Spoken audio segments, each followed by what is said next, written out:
उपस्थित शिष्यवृंद आणि सज्जन नागरिकजन हो, प्रतिवर्षाप्रमाणे संकल्पबद्ध होऊन आपण या ठिकाणी उपस्थित होत आहोत. या उत्सवाचं मला विशेष महत्त्व वाटत आहे. हा 22वा उत्सव आहे. माझे 21वे प्रवचन आहे. 55 साली मी प्रथम संकल्प केला होता, तुम्हाला मी सांगितलं. त्यावेळी माझी सेवा मी ईश्वराच्या चरणी अर्पण केली नव्हती. संकल्प माणूस करतो. अल्पकालीन संकल्पात विघ्न कमी असतात, दीर्घकालीन संकल्पात विघ्ने फार असू शकतात. हे उत्सवाचे सत्र दीर्घकाल चालू आहे. मी प्रथम संकल्प केला त्यावेळी हा 22वा उत्सव उगवेल की नाही याची कल्पनाही नव्हती. किंबहुना दरवर्षी आपण उत्सवाला उपस्थित होऊ शकू की नाही हा प्रश्न दरवर्षीच उपस्थित होतो. परंतु देवानंच आतापर्यंत आपल्याकडून ही सेवा करून घेतलेली आहे. जो देवकृपेचा अनुभव घेतो, त्याची जाणीव ठेवतो, त्याच्याकडूनच तो आपली सेवा करवून घेतो. तसा देव सहज कृपाळू आहे. तो सर्वांवर कृपा करतो. कोणी त्याचं काही करतो म्हणून त्याच्यावर कृपा करतो असं नाही. जन्माला आलेल्या पोरावरही तो कृपा करतो, कारण त्यानं निर्माण केलेलं हे जग त्याला चालवायचं आहे. त्याचा हा संकल्प आहे. या संकल्पाशी तो प्रामाणिक आहे. कृतसंकल्पाशी प्रामाणिक असणं हे त्याचं ईश्वरत्व आहे. गेल्या 21 वर्षापासून मी तुम्हाला जे शिकवित आलो आहे ते हेच की ईश्वर जसा त्याच्या संकल्पाशी प्रामाणिक आहे तसे तुम्ही तुमच्या संकल्पाशी प्रामाणिक राहण्याचा प्रयत्न करा. कृपा करणे म्हणजे काय करणे? मी तुमच्यावर कृपा करतो म्हणजे काय करतो? मी तुमचे दोष पाहून तुमच्यावर रागावतो. गुरुचं काम शिष्याचं भलं करणं म्हणून मला रागवावं लागतं. त्यासाठी मला स्वतःला ताप झाला तरी चालेल, पण तुम्हाला तुमचा दोष कळला पाहिजे. 2 प्रकारचे संत असतात. एक स्वतःला सांभाळून राहणारा, तो कोणावर रागवत नाही, कोणाला कटू बोलत नाही, मनाचा सज्जन असा तो असतो. पण दुसरा हे सर्व काही करणारा असतो. प्रसंगी लबाडीही करतो, कपटकारस्थान करून दुष्टांचा नाश करतो. ईश्वरालाही असंच करावं लागतं. बसल्या जागी त्याला सर्व काही करता येतं, पण तो तसं न करता अवतार घेतो. यदा यदा हि धर्मस्य ग्लानिर्भवति भारत अभ्युत्थानमधर्मस्य तदात्मानं सृजाम्यहं परित्राणाय साधूनां विनाशाय च दुष्कृतां धर्मसंस्थापनार्थाय संभवामी युगे युगे. गीतेचं हे वचन आपणास ठाऊक आहे. या ठिकाणी अवताराचा हेतू स्पष्ट होतो. अवतार घेऊन त्याला आपल्या हेतूच्या सिद्धीसाठी माणसाप्रमाणे सर्व काही युक्त्या प्रयुक्त्या कराव्या लागतात. अशावेळी त्याला कोण सज्जन म्हणणार? रामानं रावणाचा वध केला तेव्हा रावणाच्या कुटुंबियांनी रामाला सज्जन म्हटलं असेल काय? तो सहज कृपावंत आहे. तो दुष्ट वधाचं कामही सहज करतो. ही त्याची लीला आहे. ही लीला समजण्यासाठी बुद्धीचा रिगाव लागत नाही. जो ईश्वर बसल्या जागी सर्व काही करू शकतो, त्याला कधीकधी आपला निजभाव सोडून निराळं रूप घ्यावं लागतं. हीच त्याची लीला आहे. जीवन हे लायब्ररीत बसून जगायची वस्तू नाही. जगण्यासाठी सावध राहावं लागतं. प्रसंग ओळखावा लागतो, निर्णय घ्यावा लागतो, त्याप्रमाणे जगावं लागतं. स्थितप्रज्ञ लक्षणात हे असं जगणं बसत नाही. ईश्वर जगतो तो कृतसंकल्पी होऊन जगतो. त्यासाठी प्रसंगानुरूप हवे ते रूप वा हवा तो स्वभाव धारण करतो. 22व्या उत्सवाच्या आनंदात मी हे सांगत आहे. हे मी फार उच्च सांगत आहे. ज्याला ईश्वराची कृपा हवी असेल त्यानं स्वतःच्या संकल्पाशी प्रामाणिक असले पाहिजे. माझ्या महाराजपणांची 25 वर्ष झाली. त्या उत्सवाच्या वेळी मी माझ्या संकल्पाची 21वी दुर्वा माझ्या गणपतीला वाहत आहे. नास्तिक माणसं माझ्यासारख्या महाराजाला काय वाटेल ते म्हणतात, लबाड म्हणतात, भोंदू म्हणतात, पण मी त्या माझ्या कृतसंकल्पाशी जोपर्यंत प्रामाणिक आहे तोपर्यंत मला त्यांच्या म्हणण्याचं दुःख नाही. आपल्या भक्तांचं भलं व्हावं म्हणून ईश्वर नाही का लबाडी करीत? पण ती त्याची लीला म्हटली जाते आणि माझी लबाडी ही लबाडी ठरते व माझ्यावर दोषारोप होऊ शकतो. पण मला त्याचं दुःख नाही. मी दुसऱ्या प्रकारचा संत आहे. लोक म्हणतात ईश्वर जगात असूनही जगाला इतकी दुःख, इतकी संकट, दुःखे का आजच आहेत आणि पूर्वी नव्हती काय? पूर्वीच्या लोकांनी आजच्यापेक्षाही खूप दुःख सहन केली, संकट सहन केली. पूर्वी दुष्काळ पडत होता तेव्हा आजच्यासारखं बाहेरून धान्य येत नव्हतं. रोगराई येत होती तेव्हा आजच्यासारखे डॉक्टर्स घरी येत नव्हते. दरोडेखोरी, लूट, मारामार होत होती तेव्हा संरक्षणासाठी आजच्यासारखे पोलीस धावत येत नव्हते. त्या काळात जीवनात किती स्थैर्य होतं. त्या मानानं आज आपण निश्चित सुखी आहोत. पण आज आपण आपली दुःख पाहून जगात ईश्वर आहे की नाही अशी शंका निर्माण करतो. अशी शंका पूर्वीचे लोक निर्माण करीत नव्हते. जगात जेव्हा आजच्यासारख्या काही सुखसोयी नव्हत्या तेव्हाचे लोक नास्तिक नव्हते. आपण मात्र सर्व काही सुखसोयी असूनही नास्तिक बनतो. असं का? मीही एकदा नास्तिक होतो. हो, वडील आयतं जेवू घालीत होते तेव्हा मी नास्तिक होतो. मनुष्य दुःखापोटीच नास्तिक बनतो काय? मी नास्तिक होतो तेव्हा मला काय दुःख होतं? कशातून नास्तिकता निर्माण होते? चालू काळात नास्तिकता फारच बोकाळली आहे. आजच्या एवढी सुखसमृद्धी कधीही नव्हती व आज इतकी नास्तिकताही कधी नव्हती. ईश्वराचं जग पूर्वी होतं तसंच आजही आहे. माणसाचं जग मात्र सुख समृद्धीच्या साधनांना भरलेलं आहे. मग आजचा मनुष्य एवढा नास्तिक का? वास्तविक दुःख पाहून ईश्वराच्या अस्तित्वाबद्दल शंका घेणं ही अडाणीपणाची शंका आहे. जगात काही लोक चैनीत राहतात तर काही उपाशी मरतात. हे पाहून जगात देव आहे की नाही, त्याला ही विषमता दिसत नाही का, इत्यादी प्रश्न अज्ञानी मनुष्य विचारू शकतो. शहाण्याने असे प्रश्न विचारू नये. नाथांच्या वेळी एका बाईच्या पोरानं नैवेद्यातील पुरणपोळी पाहून पुरणपोळीचा हट्ट धरला. तेव्हा मेल्या, तू नाथाच्या पोटी का जन्माला आला नाहीस असा प्रश्न तिने त्या मुलाला विचारला. असा तिच्या मनात प्रश्न उद्भवणं साहजिक होतं. कारण गरिबी आणि श्रीमंती ही देवानंच निर्माण केलेली गोष्ट आहे अशी तिची कल्पना होती. नाथाला तिचा तो प्रश्न ऐकून हसू आला आणि म्हटलं, बाई राहू दे, त्या मुलाला माझ्या घरी राहू दे. मी रोज त्याला पुरणपोळी खाऊ घालीन. पुढं खरंच तो त्यांच्या घरी राहिला. गावबा त्याचं नाव. पुढं त्यानंच नाथांचं भावार्थ रामायण पूर्ण केलं. तो साहित्यिक बनला. ईश्वर जशा लीला करतो तसं संतही करतात. नाथानं एक गरीब अडाण्याबाईच्या मुलातून मोठा साहित्यिक निर्माण केला. ही नाथांची लीलाच म्हटली पाहिजे. मी कधीकधी जेवणाचा आग्रह करतो. तुमच्या पचनशक्तीच्या बाहेर त्यामुळे तुमचं जेवण होतं. पण तुम्हाला त्याचा कधी त्रास झाला आहे? नाही ना. जे देवाला ओळखतात ते त्याच्यासारखे होतात. त्याच्यासारख्या लीलाही करतात. पुराणात अशा देवांच्या व संतांच्या लीला पाहायला मिळतात. पुराणाची पद्धत काव्याची, साहित्याची असते म्हणून ते कल्पित वाटतं. पण ते खोटं असतं असं नव्हे. यशोदेचा कृष्ण खोड्या करतो म्हणून ती त्याला खांबाला बांधून ठेवते व तो सहज बांधला जातो. पण ती त्याला तोंड उघडायला सांगते तेव्हा त्याच्या तोंडात तिला विश्व दिसतं. तो विश्वाला गिळंकृत करू शकतो. तो केवढा मोठा असला पाहिजे. पण एखाद्या सामान्य स्त्रीच्या हातून तो सहज बांधला जातो.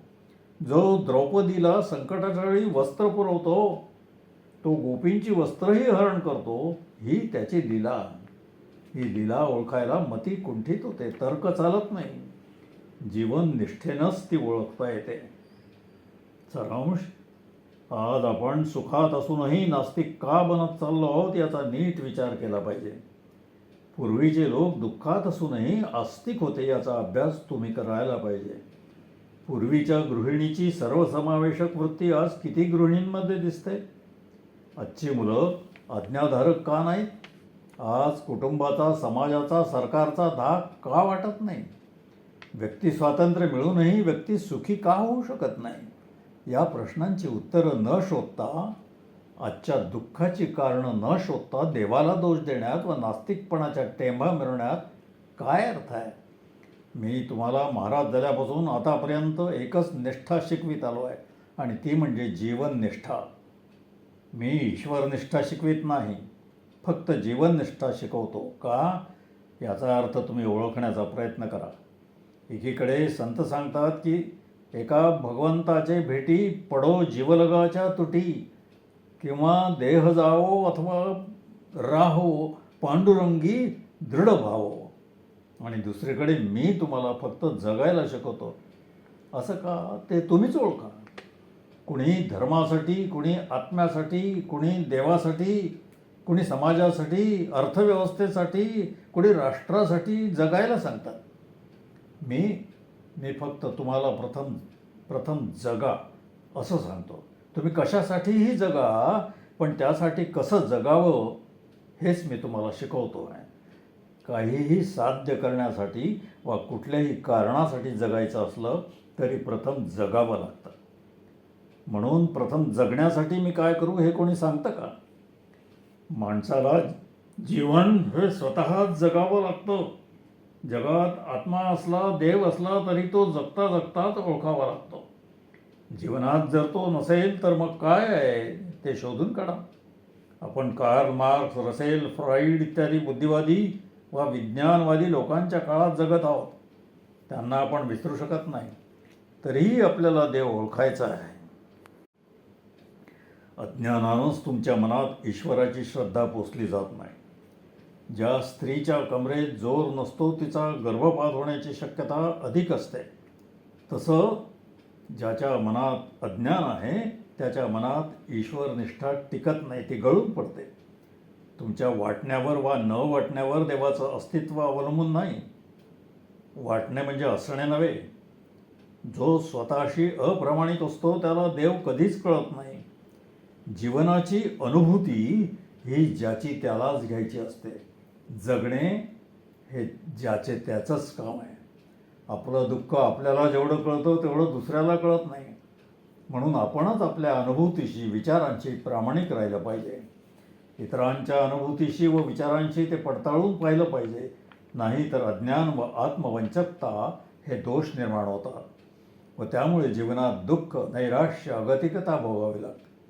महात्मा गांधींचे परमशिष्य विनोबाजी यांच्यासारख्या अध्यात्मवादी, ईश्वरवादी माणसालाही आत्मवंचकता कशी ग्रासते त्याचे उदाहरण तुम्हाला माहीत आहे.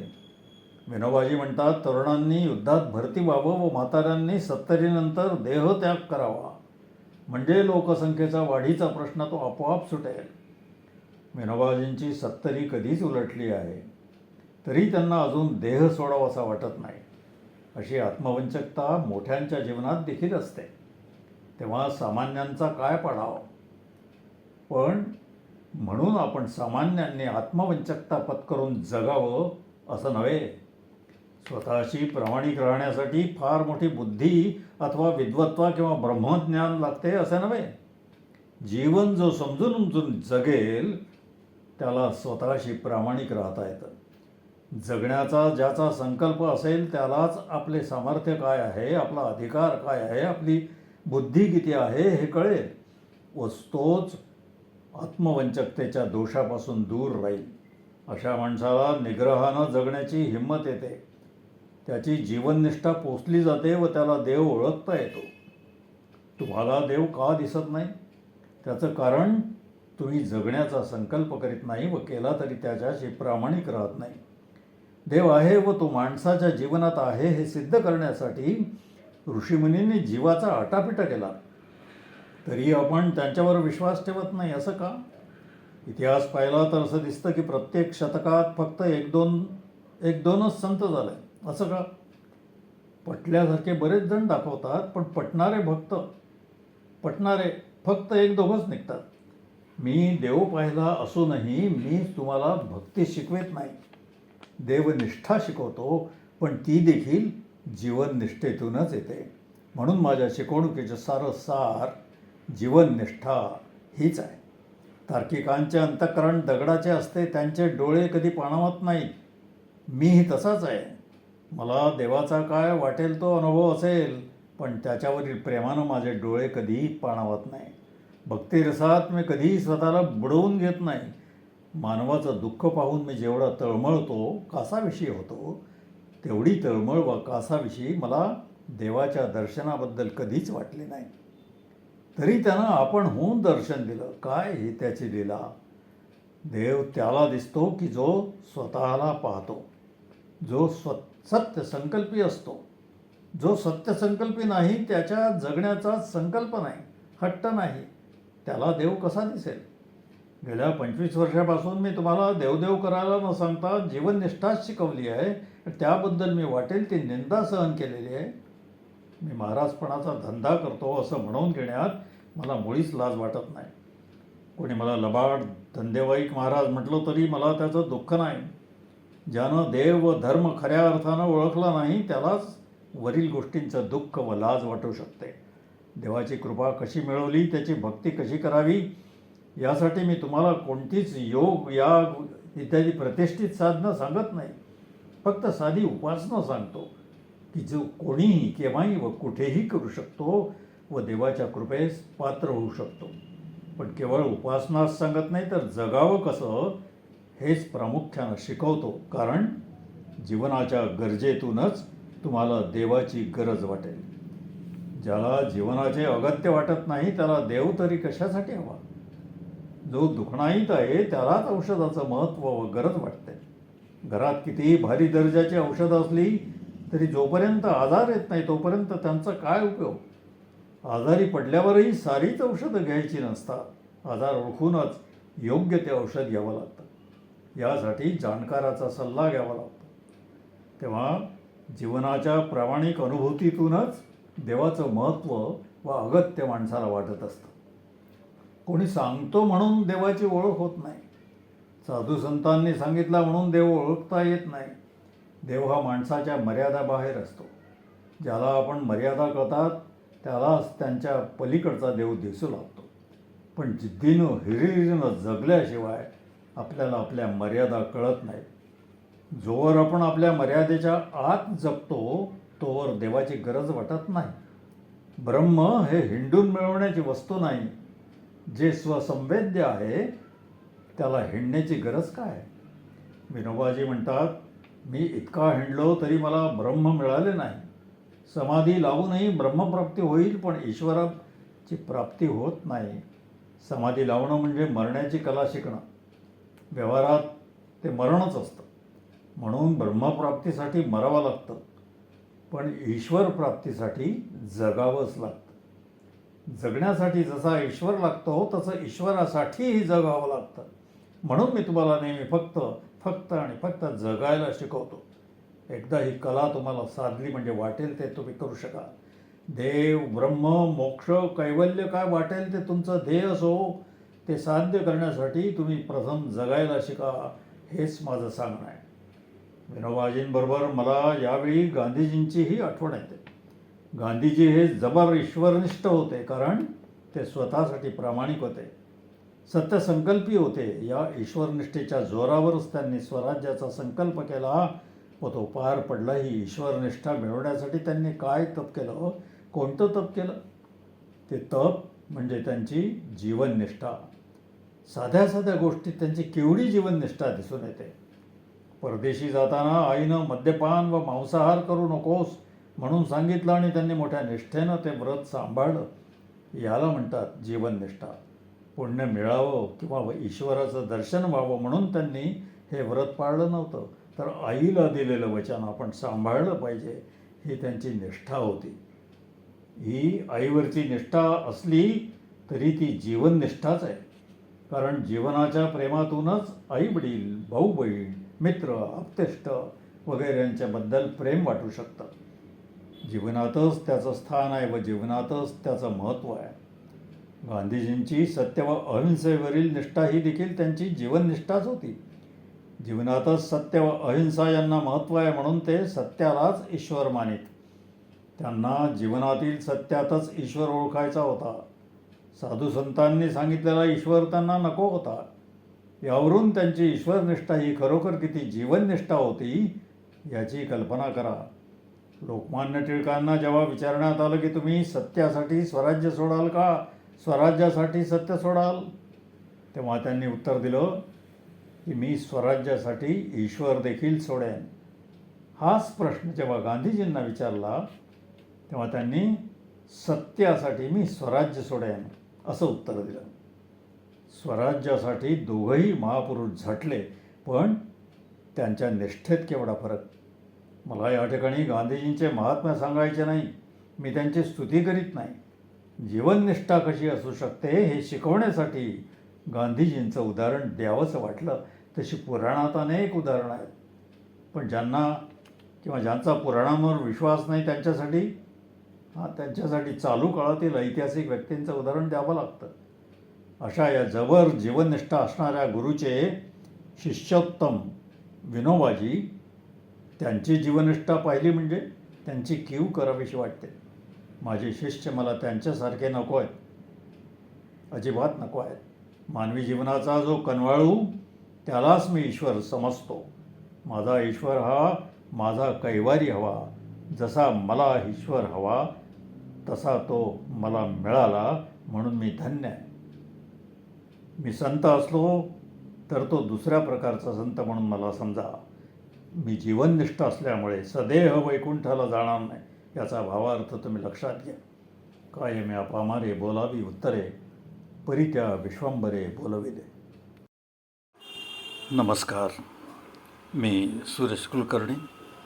आपल्याला अभिवाचन आवडलं असल्यास लाईक करा, शेअर करा आणि चॅनलला सबस्क्राईब करा ही विनंती. धन्यवाद.